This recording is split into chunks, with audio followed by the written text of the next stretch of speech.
कहीं घूमने चलते हैं। कहाँ लेकर चलोगे? जहाँ तुम कहो। आज तो मेरा घर पर ही आराम करने का मूड है। फिर देखते हैं। इतना कहकर सोनिया ने मेरा फ़ोन काट दिया। उससे फ़ोन पर बात करने के बाद मेरी बेचैनी और भी बढ़ गई। पता नहीं मुझे क्या हो रहा है आजकल।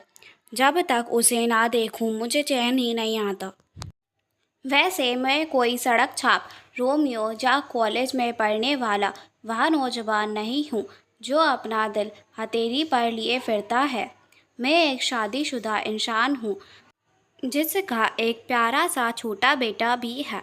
लेकिन क्या सिर्फ शादीशुदा होने से ही हमारी सारी भावनाएं दिल के किसी कोने में सिमट कर रह जाती है? आखिर शादीशुदा मर्दों को भी तो प्यार करने का अधिकार है, क्योंकि दिल तो आखिर दिल है। अब तक तो मैं सिर्फ और सिर्फ अपने काम पर ही ध्यान देता आया हूँ और शायद इसी वजह से मैं अपने बॉस के दिल में अपनी जगह बना पाया हूँ। ऑफिस का कोई भी ज़रूरी काम हो, उसे पूरा करने के लिए मुझे ही बुलाया जाता है। मैंने अपनी मेहनत से एक अच्छी पोजीशन अचीव की है। इसी वजह से ऑफिस का सारा स्टाफ मेरी बहुत इज्जत करता है।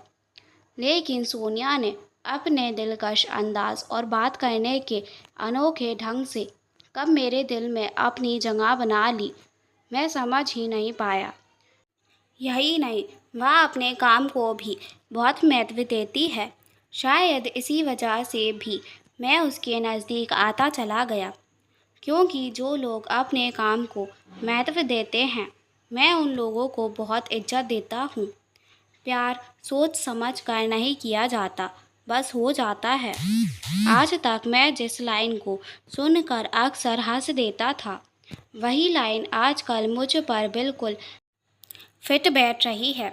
तभी तो मैं अपनी पत्नी कावेरी से ज़्यादा सोनिया पर ध्यान देने लगा हूँ। आज सोनिया ने क्या पहना है, उसने लंच किया है या नहीं, कहीं उसका मूड तो खराब नहीं है, वगैरह वगैरह। इन सब बातों का मुझे हर समय ध्यान रहता है। पर अपनी पत्नी कावेरी से बात किए हुए मुझे एक लंबा अरसा बीत जाता है, लेकिन मुझे इसका तनिक भी एहसास नहीं होता। सोनिया के साथ बाहर घूमकर जब मैं अपने घर पहुंचता हूं, तब मेरा मूड एक अजीब सी खुशी महसूस करता है, जो शायद आज तक मैं कावेरी के साथ कभी महसूस नहीं कर पाया। वैसे कावेरी एक अच्छी पत्नी है और एक अच्छी माँ है, लेकिन कहीं तो कुछ ऐसा है जो उसमें नहीं है। लेकिन सोनिया, वह तो समझो उस चुंबक के समान है जो पल भर में ही किसी को भी अपना दीवाना बना सकती है। जैसे कोई भंवरा एक सुंदर फूल को देखकर खुद को रोक नहीं पाता और उसकी तरफ खींचा चला जाता है, ठीक बिल्कुल वैसे ही मैं सोनिया को देखकर एक नई स्फूर्ति से भर जाता हूँ। इसीलिए ही तो आजकल मेरे और सोनिया के बाहर घूमने के प्रोग्राम बहुत ज़्यादा बनने लगे हैं। सोनिया को अच्छी अच्छी जगह घुमाने और बढ़िया गिफ्ट पसंद है।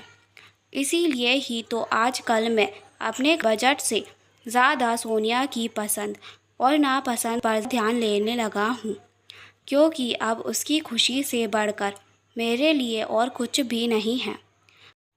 और फिर जब हम अपना दिल हार जाते हैं, तब उसके आगे और कुछ शायद मायने ही नहीं रखता। इस सब में मुझे उलझन तब होती है जब मुझे कावेरी के प्रश्नों का जवाब देना पड़ता है। मसलन, तुम्हें इतनी देर क्यों हो गई ऑफिस से लौटने में? कम से कम मेरा नहीं तो मोनू का ही ध्यान रख लिया करो। आजकल तो तुम ना उसे बाहर घुमाने ले जाते हो और ना ही उसके साथ खेलते हो। आज उसके स्कूल में पेरेंट्स टीचर मीटिंग थी, जिसमें हम दोनों को जाना था, लेकिन तुम तो अपना फ़ोन स्विच ऑफ करके बैठे थे। इस वजह से मुझे अकेले जाना पड़ा। अक्सर कावेरी मुझे देखते ही अपनी शिकायतों का पिटारा खोल कर बैठ जाती, लेकिन मैं चुप रहता था, क्योंकि मेरे पास उसकी शिकायतों का कोई जवाब जो नहीं था।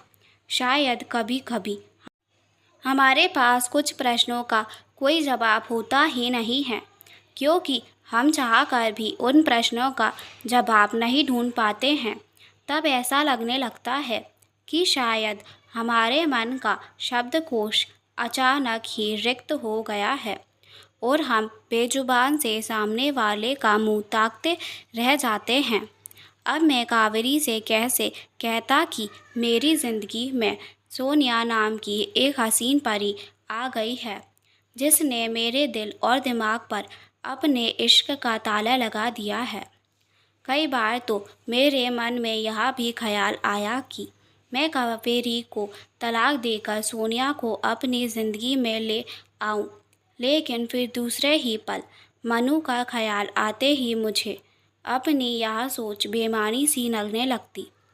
साथ ही मैं यह भी जानता था कि मेरे लिए कावेरी को छोड़ना इतना आसान नहीं होगा, क्योंकि मेरे अम्मा और बाऊजी की पसंद से कावेरी मेरी ज़िंदगी में आई है। और अगर मैंने ऐसा कुछ भी सोचा तो मेरी अम्मा और बाऊजी का गुस्सा मुझ पर कहर बनकर टूटेगा, जो शायद मेरी ज़िंदगी को ही तहस नहस कर देगा।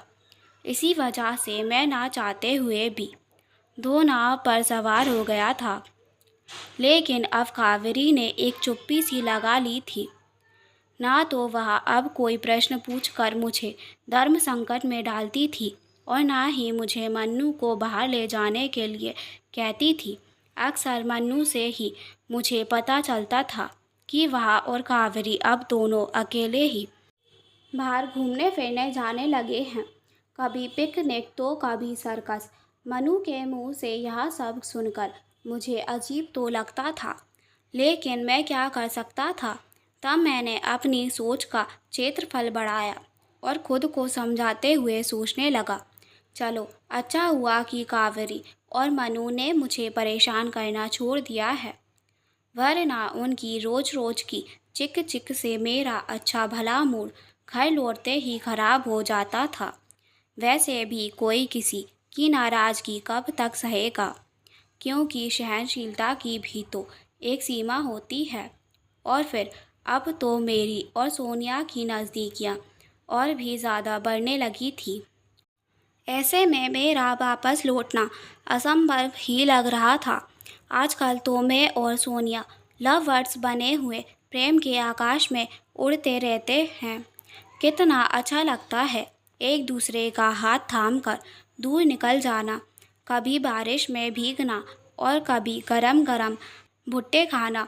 और तो और हमारे ऑफिस के बाहर बनी छोटी सी चाय की टपरी तो हम दोनों की फेवरेट जगह थी, जहां हम दोनों अक्सर मिलकर गरम गरम चाय का आनंद लेते थे। और तब ना चाहते हुए भी हमारे अतीत की बातों का पिटारा खुद ब खुद खुल जाता था और समय का तो जैसे पता ही नहीं चलता था। सच में प्यार ऐसा ही तो होता है, जहाँ बेमतलब की बातें यूं ही होती रहती है। हम बस मन की आंखों से अपने प्रेमी का मन पढ़ते रहते हैं।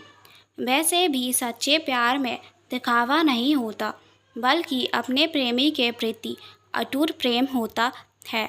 तभी तो मैं सोनिया की किसी भी बात को टाल नहीं सकता था और तब उसकी हर बात मानना मेरे लिए बेहद ज़रूरी हो जाता था। इसीलिए ही तो मैं अब ज़्यादातर उसका ऑफिस का काम खुद करने लगा था। वैसे यह सब मेरे लिए आसान नहीं था, क्योंकि हर ऑफिस के कुछ नियम और कायदे होते हैं जिन्हें इग्नोर नहीं किया जा सकता। लेकिन मैं यह सब जानते हुए भी अक्सर सोनिया की हेल्प कर दिया करता था। मेरे दोस्त पीयूष ने मुझे कई बार इस बारे में समझाते हुए कहा था, यार दोस्ती अपनी जगह है, लेकिन ऑफिस का काम अपनी जगह। सोनिया के हिस्से का काम करके कभी किसी बड़ी मुसीबत में मत पड़ जाना, क्योंकि अगर कुछ भी ऊंच नीच हुई तो तू ही जिम्मेदार होगा। तब मैं पीयूष की बातों को अनसुना कर देता, क्योंकि अब मैं उसे यह कैसे कहता कि मैं अब सोनिया का दोस्त नहीं हूँ, बल्कि उससे बढ़कर हूँ। अभी मैं यह सब सोच ही रहा था कि अचानक मेरा फ़ोन बज उठा। फ़ोन पर मेरी पत्नी कावेरी थी। हाँ बोलो, कैसे फ़ोन किया? मैं थोड़े गुस्से में बोल पड़ा। मैंने तो बस यह बताने के लिए फ़ोन किया था कि मैं और मनु थोड़े दिन के लिए मामा जी के यहाँ जा रहे हैं। अगर तुम्हें समय मिले तो उनसे मिलने आ जाना, उन्हें अच्छा लगेगा। इतना कहकर कावेरी ने फ़ोन काट दिया।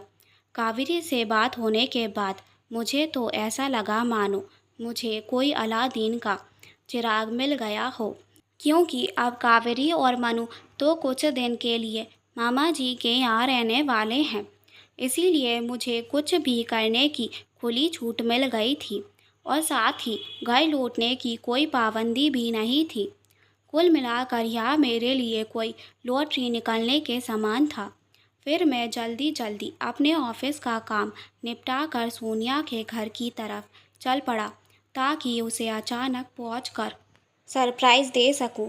रास्ते भर में सोनिया के बारे में ही सोचकर रोमांचित होता जा रहा था, लेकिन जब मैं उसके घर पहुंचा तब उसके अजीब से हाव भाव देखकर मेरा सारा रोमांस हवा हो गया।